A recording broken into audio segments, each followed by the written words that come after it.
Hi guys! Kumusta po sa inyong lahat? So for today's video ay tara at samahan niyo po ako magluto nitong ating napakasarap na adobong manok sa gata at syempre lalagyan natin yan dyan guys ng patatas, saka meron akong natirang quail egg na nilabon. So meron akong 7 piraso or 8, so ilalagay natin yan dito sa ating chicken adobo. Ayan. So, yun na nga. At nagpainit na tayo dyan ng ating kawali at naglagay na tayo ng mantika. At pag mainit na yung ating mantika, mag-start na tayong magisa ng ating luya.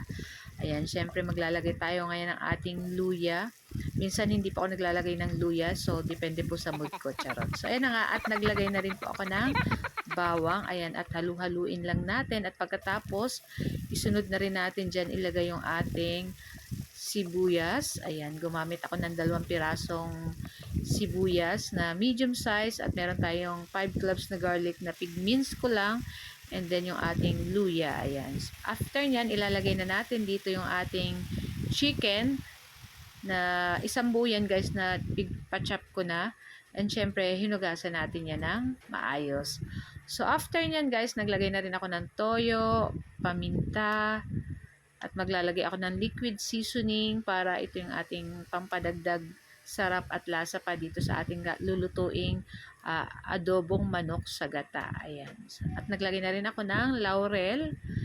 Ayan. At halu-haluin po natin yan dyan guys.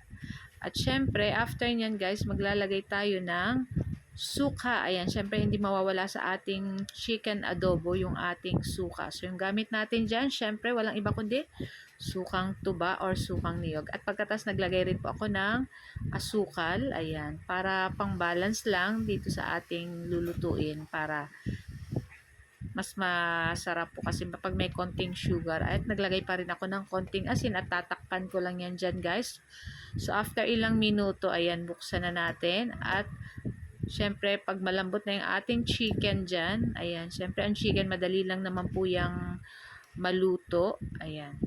At pagkatapos, ayan, tikman lang natin kung tama na sa ating panglasa, kung kulang pa sa alat or tamis or asim. Ayan. So, kayo na lang po ang mag-adjust ng pangsa kung kulang pa sa inyong mga panlasa. Ayan. So, after niya, syempre, malambot na yung ating chicken, ilagay na rin natin itong ating patatas. So, gumamit lang po ako ng 2 pirasong patatas at cubes ko lang ng ganyan. Ayan. So, luto naman na pong dating ating chicken. Malambot na yung ating chicken dyan. So, lulutuin lang natin itong ating patatas dyan. So, mamaya, ilalagay rin natin dyan yung ating gata ng niyog. Yung ating Coco Mama na nasa sachet. So, maliit lang guys.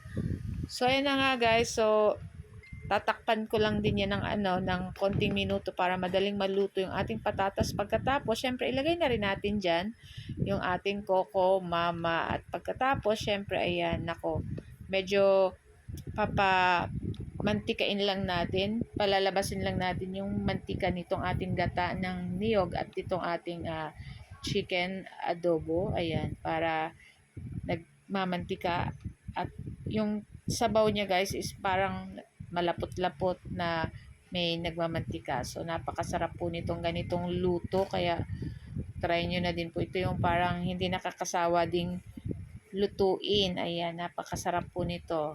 Siyempre, napakadali lang naman po nitong lutuin. Ayan, para ka lang din pong nag-adobo. Pero, para siyempre maiba naman, nilagyan lang natin siya ng gata ng niyog. So, ayan na nga at luto na rin at malambot na rin yung ating patatas. Ilagay na natin dyan yung ating quail egg. Ayan. So, sayang naman at natira lang po yan. Nasa ref. So, nilagay ko na dyan para hindi masayang.